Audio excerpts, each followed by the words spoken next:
Hello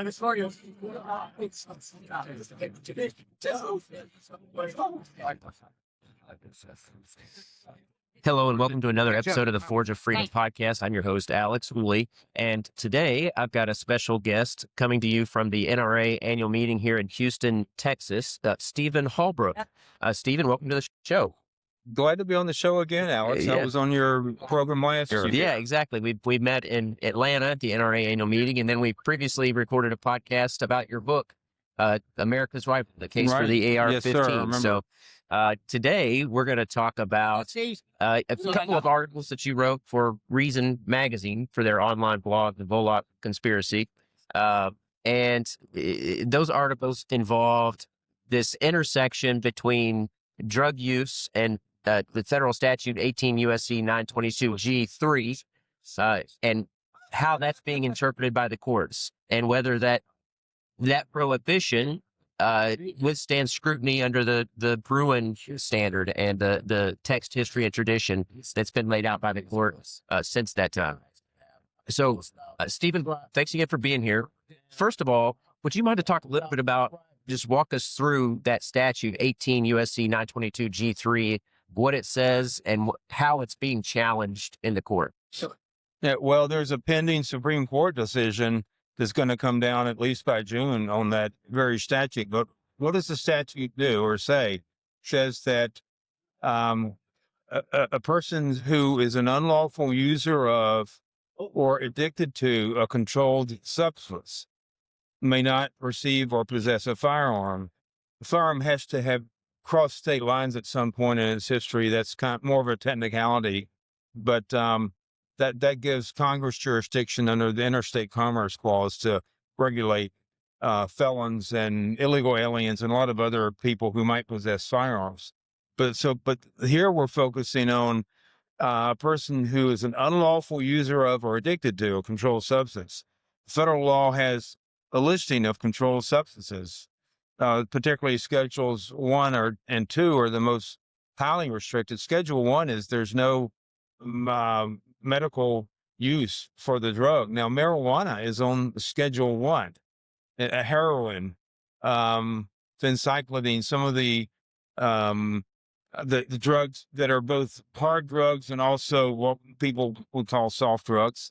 And the administration is thinking about deregulating marijuana from Schedule 1 to Schedule 3, where it would be less restricted. But nonetheless, I don't care what state law says. If you're in Massachusetts and you're smoking pot, it's illegal for you to have a gun. Just because the state says it okay, it's not okay by the federal government. And so a case was argued in the Supreme Court. It's been a couple of months ago now, U.S. versus Hemani, and it tests whether a person who uses marijuana can be dispossessed of firearms, whether it's a felony for that person to possess a firearm. And just for a little bit of background here, there are certain challenges floating around, one of which you wrote about from the Fifth Circuit, and Hemani is also from the Fifth Circuit, as I understand. Yes. That are challenges, but they don't have sympathetic defendants, or the plaintiffs challenging the law are not sympathetic. Can you talk a little bit about that and how that may affect the line of cases that we're looking at? Right. Well, for one thing, sympathetic or how unsympathetic, the guy was caught with marijuana and he admitted to been using it 3 or 4 times a week. It would have been a lot worse had he been caught with PCP or heroin and actually owned the drugs at the time while committing criminal acts. Yeah. Because a lot of people, they're stopped or they get in fights or whatever, and they're on hard drugs. And something like PCP, I mean, those people get crazy and very violent. So in the government's brief, though, they point out that this guy's from the Middle East and he's got sympathies for maybe some of the like terrorist type organizations. yeah, maybe. Yeah. I mean, nothing hard enough to arrest him with, but they put that in the government brief, but it's really irrelevant to the issue. They're just trying to muddy the water a little bit. Aspersions, yeah. Yeah, because and here's what's interesting: the Fifth Circuit said, as applied to him, this law is unconstitutional, and the reason being as follows: what the Supreme Court said in the New York versus Bruen case is that you look at the text of the Second Amendment, and so is the activity involved keeping and bearing arms? And of course, in this case, it was the guy had a gun. Mm-hmm. He was in his home, and so he was keeping an arm. And so then the burden shifts to the government to show that there are historical analogues from the founding period that this current law would be parallel with somewhat, such that one could say that the founders, when they said shall not be infringed, that they would have either considered this law to be legitimate or not legitimate. And so the government's argument is that, well, you could disarm somebody who was intoxicated back at the founding, and nobody objects to that. But when Hemani was caught with the drug, he was not apparently intoxicated. And so you look for parallels. So the issue is going to be whether the arguments that the government's making is sufficiently analogous to a founding era restriction. I mean, marijuana wasn't regulated federally until it was put on Schedule 1, I guess, in the 30s. And that's another problem with the burden that the government has. And frankly, I don't know what the court's going to do with this. It's an as-applied challenge. They might send it back to the Fifth Circuit and let the jury decide whether they consider him to be an unlawful user of. And keep in mind, it says is an unlawful user of. So is means presently, and unlawful user of means he's a user. What does that mean? Not a previous user. Right. Once a year or twice so a month. There's an ATF regulation that said, oh, it's enough if you've used a substance within a year. That's crazy. That's not what the law says. Right. And when the government argued its case to the Supreme Court, they didn't even mention the ATF regulation. And what they said is an unlawful user of means that you use something with regularity and constantly. Mm-hmm. And so, granted, those terms are a little bit vague, but it's a lot better than saying, oh, yeah, a year ago you smoked a joint and therefore, 364 days later, it's illegal for you to have a gun. Mm-hmm. So at the very beginning of the argument, the presentation was being made by Hemani's lawyer, and she was questioning the government's fact findings about scheduling marijuana under Schedule 1, because if you remember the Rahimi case from a couple years ago, the court said that they upheld a law where if a court determines that you are a physical threat to the safety, or what does it say? Not a physical threat to the safety of a domestic partner, and then that law is legitimate. That federal law is legitimate. You can't have a gun. Rahimi. Yeah. But in this case, there's no determination of dangerousness because the Drug Enforcement Administration puts these drugs on Schedule 1, 2, 3, whatever, and Congress never made any findings about any particular drug being dangerous. So I think anybody would agree, if it's PCP or crank or whatever, those kind of drugs that make people violent, there's no question those restrictions would have a reasonable basis. But there was never any finding by Congress about marijuana. And then the other thing, which made the government's argument weaker, like Justice Gorsuch asked, well, why is this case even here? The administration might be putting marijuana in Schedule 3. And that's what makes it kind of hard to say what is the court really going to make a solid determination that will be a categorical one? Because there's no doubt in my mind they're not going to disturb the statute's going to stand, at least as applied to really dangerous drugs. But then in this case raises the issue about since Congress didn't make these determinations about dangerousness, what do you got to defer to? You're not deferring to Congress. It's just somebody at the agency put it on that schedule. Yeah.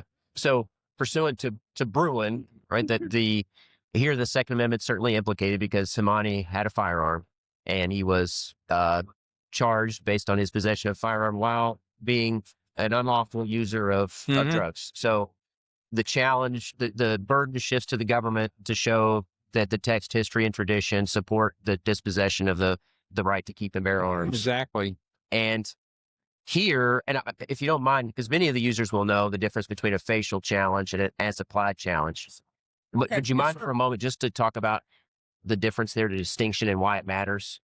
Well, a facial challenge is where you say under any circumstances, under all circumstances, the law is invalid. So in the Rahimi case, he made that challenge. He said there's no condition under which this law is valid. And the court said, aha, well, it sure is valid as applied to you, because he was a real dirtbag. Right. I mean, he was a dangerous guy. There was a court finding he has beat up his girlfriend. And then outside of that part of the violation, him and a buddy drove up to a fast food place. They wouldn't take the invalid credit card, so he fires a pistol into the building. I mean, this guy was out of control.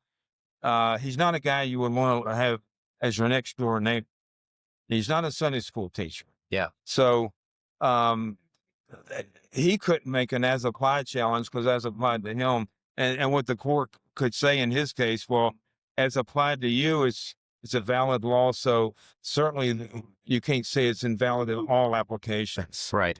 But here it's an as applied to just Hemani. So they're not challenging the statute itself. They're just as a whole, as applied to anybody, just as applied to Hemani. Yeah. And they still need, though, historical analogues. Right. So I mentioned earlier that they cite that you could disarm a drunken person. You know, you're out on the street shooting up in the air and you're drunk and you're dangerous. Right. And the government also used the analogy of if you were mentally insane, they could commit you to whatever their types of mental institutions were back in the day.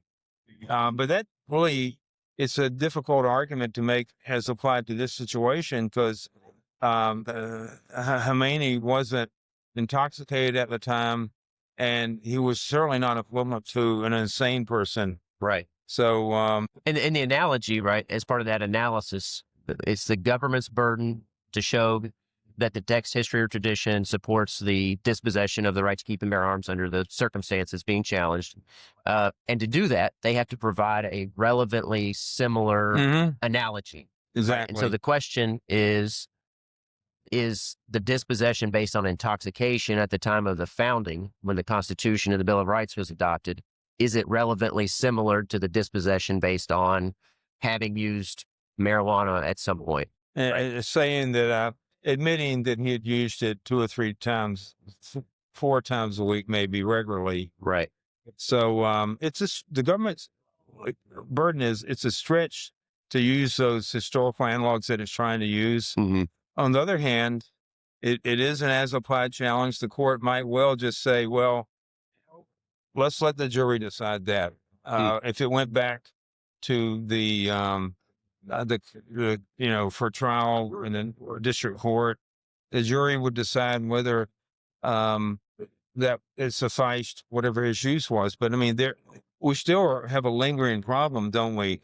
Because the jury instruction would be something like, is he an unlawful user of, and they would both talk about what is and what is a user is. And so, I don't know. It's, it seems kind of like an easy case in some ways. If the court wanted to rule in favor of Hemani, it would be kind of easy to do that. Yeah. But they might want to not want to go there certainly, even if they rule in his favor, they're going to say, "There's no way that this law is invalid in all applications," and so the people are going to continue to be arrested if they're unlawful users of. Right. So,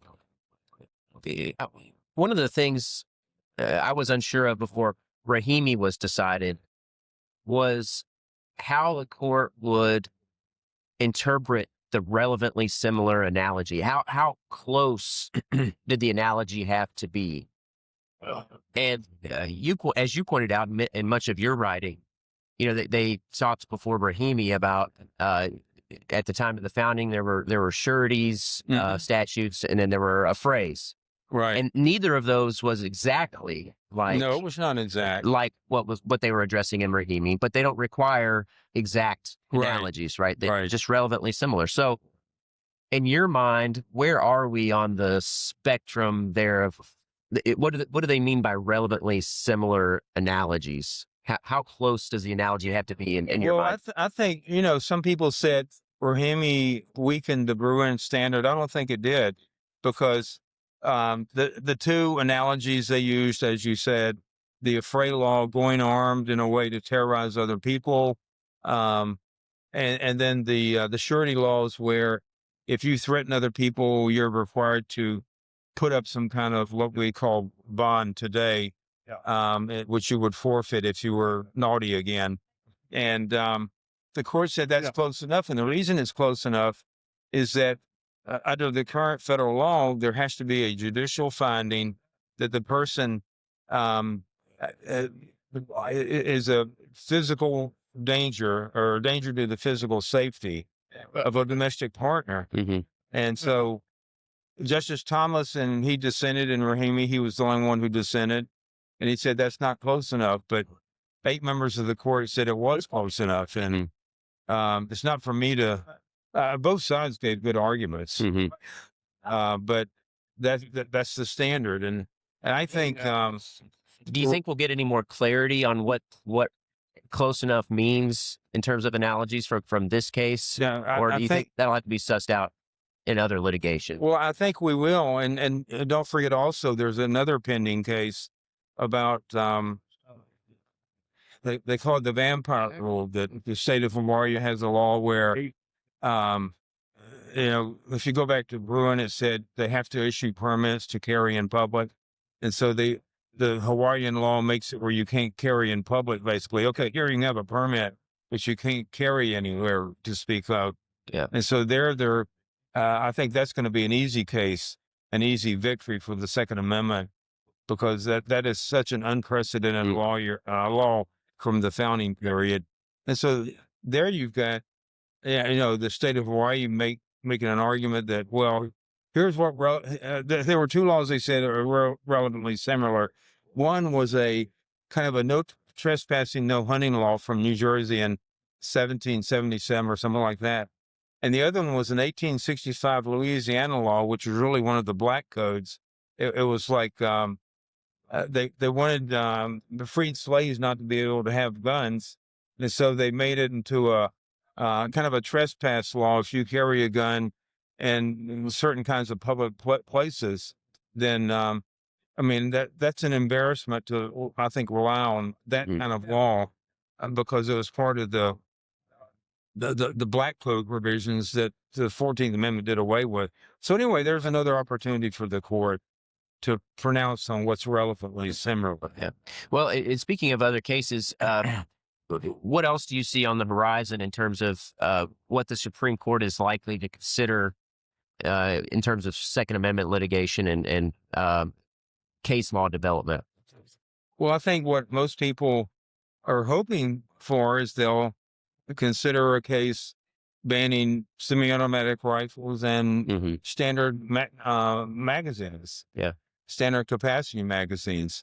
We've got a handful of states now with laws that ban what they call assault weapons. There's nothing assault about them. Virginia, the state where I'm from, is in the process of enacting such a law right now. It was passed by the legislature. The governor send it back with some suggestions or something, but it'll pass. So, in turning down a cert petition about the Maryland ban, Mm-hmm. Justice Kavanaugh made a statement when the court denied cert, saying that we think that these cases are percolating on this issue, and he basically gave his prediction that these laws are adverse to the Second Amendment, and the court may well take one of these cases.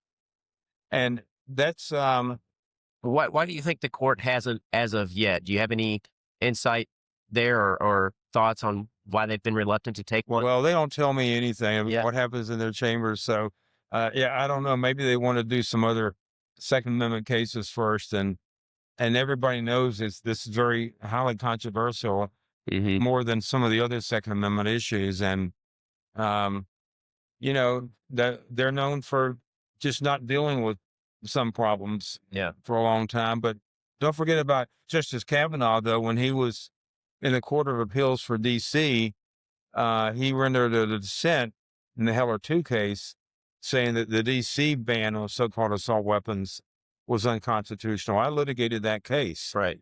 And at that time, Brett Kavanaugh was not a well-known judge.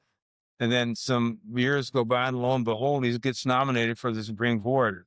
Well, I mean, he really had it nailed down correctly Mm-hmm. about the D.C. law, and I think he would be a sure vote for invalidating Yeah. one of these bans. Well, I would think on balance, given the composition of the court, that an assault weapons ban would result in a favorable opinion for the Second Amendment. It's just, I think many people are disappointed that one hasn't been Right, I know. reviewed yet. But I have to say, most of the cases on that issue have been summary judgment or denial of preliminary injunctions. But the case about the Illinois law that's still in the Seventh Circuit Court of Appeals, they had a full trial. They had experts on both sides, and so that they had the heck of a record Mhm. in that case. You think that's the one that's best positioned? Well, but For we review? need them to decide it, because it's been Mhm. like 9 months Right. and there's no decision. Or they wait for the Supreme Court to say something, or is the Supreme Court waiting for them to say something? Right. And so time goes on, and that we still have these bans. So, Yeah. I mean, all of us would wish, I think we all hope that they'll take on one of these cases, and then the magazine issue, obviously, too. Yeah. And there has been at least one really thorough trial from the Southern District of California, and the Ninth Circuit upheld the law, but as you would expect. But I mean, you don't need much more percolation on the magazine issue. Just briefly before we wrap up, going back to the 18 U.S.C. 922 G3 provision, do you anticipate that going forward, the most challenges to that will be as applied? Or do you anticipate that there may be some facial challenges to that as well? I think every challenge to any of the 922G provisions are going to have to be applied as applied challenges. As far as the felon in possession Mhm. provision, that's subsection 1. No court has recognized that as being invalid in all applications. I mean, look, if your felony is murder or rape or something, nobody's going to have a chance in arguing that that doesn't have a founding era Mhm. analog. But if it was food stamp fraud, Right. and you were like 20 years old and now you're 50, that's a different story. And so to some courts, as they recognize as applied challenges on the felon in possession provision, other courts do not recognize that, the Fourth and the Seventh, for example. Mhm. And so I think with most of these, it's going to be as applied. And some of them, I don't think there's any chance that they would ever win an as applied challenge. Like if you're an illegal alien, Mhm. you're not a citizen, you don't even have a right to be here. Mhm. And so why would a court say you have Second Amendment rights? You have a right to have a gun when you don't even have a right to be here. So, but on the other hand, you have the Attorney General now is going to start considering disability removal petitions. And so there's some alternatives to Second Amendment litigation to challenge some of these provisions. If you're in one of those categories, you have a chance of having your gun rights restored. Yeah. All right. Well, Stephen, I really appreciate you being here today. Thanks. I appreciate your time, taking the time away from the rest of the show. I know you've got some things you want to go see here at the show. Oh, yeah. And I'll let you get to that. But as always, I appreciate you stopping by to speak to our listeners. Well, I finally found the collector's section on the map. It's right over here Yeah. to your backside. That's the part I like the best. With some of these historical arms that are on display, that's a real treat to see those every year. So, Yeah. so good to be on the show again, Alex, and hope to see you next year. Yeah. In Atlanta again next year. So hopefully we'll see you there. Okay. All right. I'll link to our previous episodes so folks can go check those out. Of course, really encourage people to go check out your book, America's Rifle, the Case for the AR-15, along with a number of your other books. And I'll link to those on your website. You can look at the website. That's got right. all the books. And that's at StephenHalbrook.com. Is Yes, that correct? it is. Okay. I'll link to that in the show notes so people have easy access to that. Thanks again. And thanks to our listeners for tuning in. If you enjoyed the episode, don't forget to like and subscribe. As always, you can find us on YouTube, Rumble, Facebook, and X, and on all the most popular podcast streaming platforms. Until next time, remember, you are the Forge of Freedom.